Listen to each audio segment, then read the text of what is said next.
ଜୟ ଜଗନ୍ନାଥ। ଆଜି ଆଲୋଚନା କରିବା ମହାପୁରୁଷଙ୍କର ଗୋଟେ ବାଣୀ, ଫଡ଼ିକାରଙ୍କର ଫଡ଼ି ବଣା ହେବ।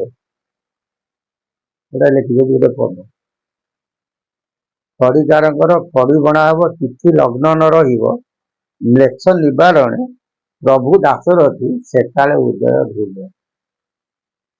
ମାନେ କଣ? ତାର ଅର୍ଥ କଣ? ଫଡ଼ିକାରଙ୍କର, ଫଡ଼ିକାର ବୋଲନ୍ତି ଜ୍ୟୋତିଷ ବା ନାହକ, ତାଙ୍କର ବିଚାର ଠିକ ଆସିବ ନାହିଁ। ବର୍ତ୍ତମାନ ଯୋଉ କୋହିନୂର ପଞ୍ଜିକାରେ ବାହାରିଥିଲା ଗୁରୁବାର ପଡ଼ିବ, ବିରଜା ପଞ୍ଜିକାରେ ପଡ଼ିଗଲା କଣ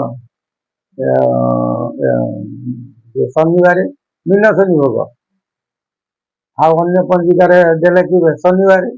ଲୋକମାନେ ଏଇଆକୁ ଧରି ନେଇଗଲେ, ତାହା ନୁହଁ।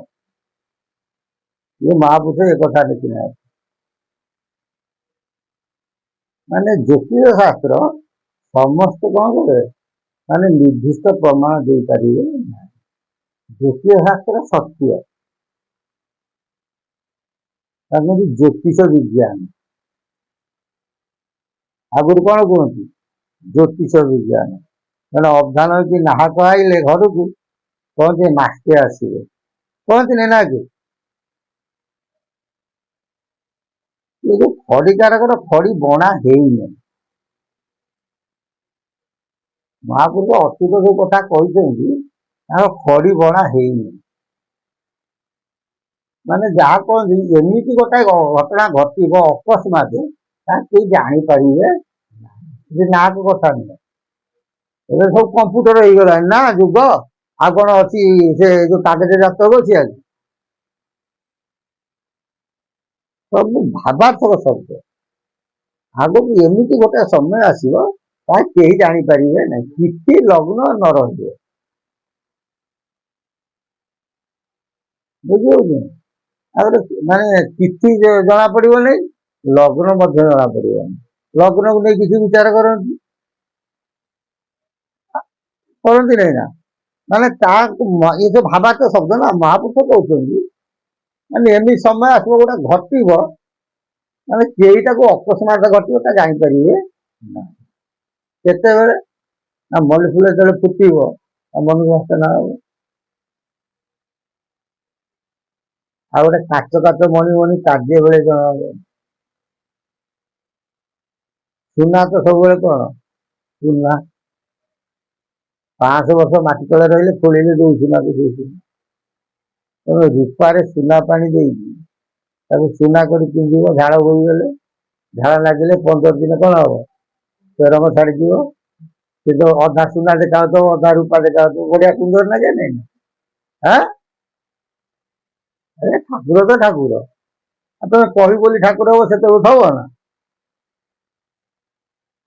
ମନକୁ ଧରେ ମଲ୍ଲି ଫୁଲ ଫୁଟିବ, ବାସନା ହବ।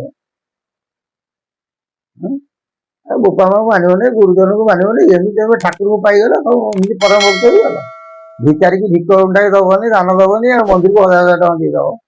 କଣ ନା ହେ ନା କମେଇବାକୁ ଅମୁକ ଲୋକ ଏତେ ଲକ୍ଷ ଟଙ୍କା ଦେଇଦେଲା, ଏତେ ହଜାର ଦେଇଦେଲା, ବଡ ଶିଷ୍ୟ ହେଇଗଲା। ଏଗୁଡା ଗୁରୁ ପରମ୍ପରାରେ ନାହିଁ। କିନ୍ତୁ ବର୍ତ୍ତମାନ କଳି ଯୁଗରେ ଗୁରୁ ପରମ୍ପରା ଏଇଟା ହଉଛି କଣ ବଡ ହେଇଛି, କାରଣ ସ୍ୱାର୍ଥ ରୂପ ରାକ୍ଷସ ସମସ୍ତଙ୍କୁ ରାଖି ହେଇଯିବ।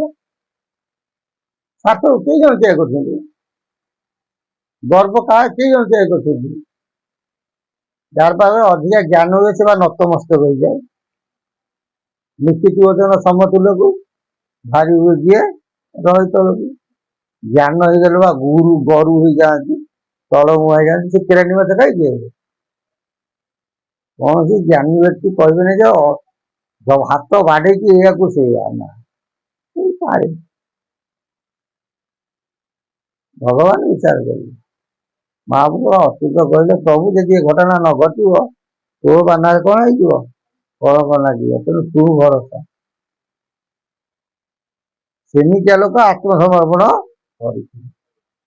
ସେ ଯାହା ହଉ, ଫଡ଼ିକାରଙ୍କର ଫଡ଼ି ବଣା କେବେ ହବ, ହେଇନାହିଁ। ଏମିତି ଗୋଟାଏ ବର୍ଷ ଆସିବ, ତାର ବୁଦ୍ଧି ବିବେକ କିଛି କାମ କରିବ ନାହିଁ। କଣ କହିବେ? ମହାପୁରୁଷ କିଏ ସେ? ଅଚ୍ୟୁତ ମହାପୁରୁଷ। ତ୍ରିଭି ତ୍ରିଭି ଶୂନ୍ୟ ଏ ଭାବାର୍ଥ ଶବ୍ଦ। ତ୍ରିଭି ତ୍ରିଭି ଶୂନ୍ୟ ଥାଉ ତୁ ଭେଦିଣ ମହାଗୋଳ ଜାତ ହେଲା।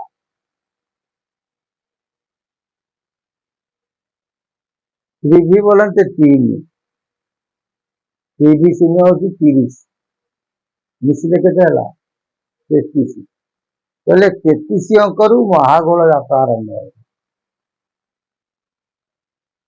ହେଲା। କୋଉ 33 ତମକୁ କହିବି।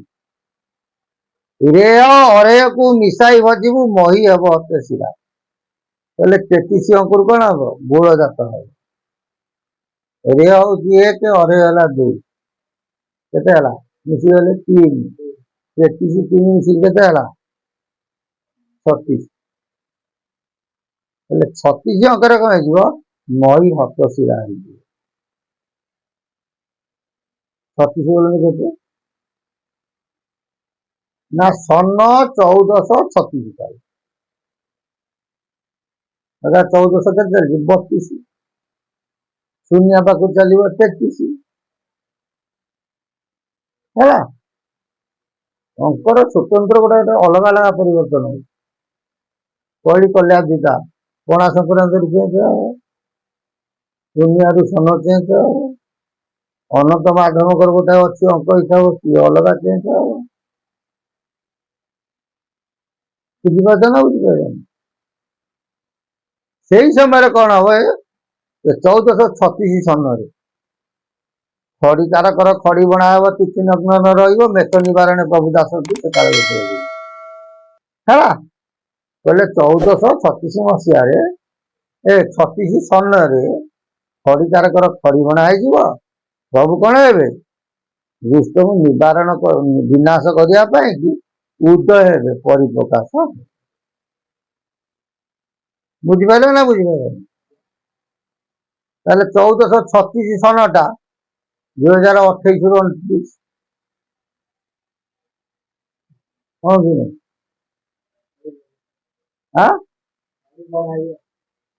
ମସିହା ହିସାବରେ 28ରୁ 29 ପଡିବ। ଏଇ କଥାକୁ 13 ଜନ୍ମ ଶରଣରେ ଅଚ୍ୟୁତ ଆହୁରି ସମାଧାନ କରିଦେବେ। ଷଡ଼ ତ୍ରିଶ ବିଂଶ ଏକତ୍ର ହୋଇବ ପାମର ଅଚ୍ୟୁତି କହି ଓଙ୍କାର ମୂରତି ହେବେ ନାରାୟଣ କଳ ବିଷୟ ମିଶିଲା। ଷଡ଼ ତ୍ରିଶ ବୋଲନ୍ତି 36, ବିଂଶ ବୋଲନ୍ତି 20, ହେଲେ କେତେ ହେଲା? 56 ହେଲା। 56 ଅଙ୍କ ବେଳକୁ 1936 ସନ ବି ଭୋଗ କରିଦବ। ଏଠି କହିଲେ କଣ? ଦୁଷ୍ଟ ନିବାରଣ ମେଛ ନିବାରଣ ପ୍ରଭୁ ଦାସ ଉଦୟ ସେକାଳେ ଧ୍ରୁବ, ମାନେ କଳକିର ରୂପ ହେବେ। ଶିବ କଳକ ଯୋଉ କଥା କହିଲେ ଏଠି 13 ଜନ୍ମ କଥାରେ ସେଇ କଥା କହିଲେ। ତାହେଲେ ଏଟା କେବେ ହବ? ନା 1436 ସନରେ। ଅବିକା ଖଡି ବଣା ହେଇ ନାହିଁ, କମ୍ପ୍ୟୁଟର ଠିକ ଚାଲିଛି, ବ୍ୟାଙ୍କ ବାଲାନ୍ସ ଠିକ ହଉଛି। ନାଇଁ, ଯେତେବେଳେ ଅଚଳ ହେଇଯିବ ସେତେବେଳେ ସମସ୍ତେ ବଣା ହେଇଯିବେ। ବୋଲାନ ଦେଖବା ହରି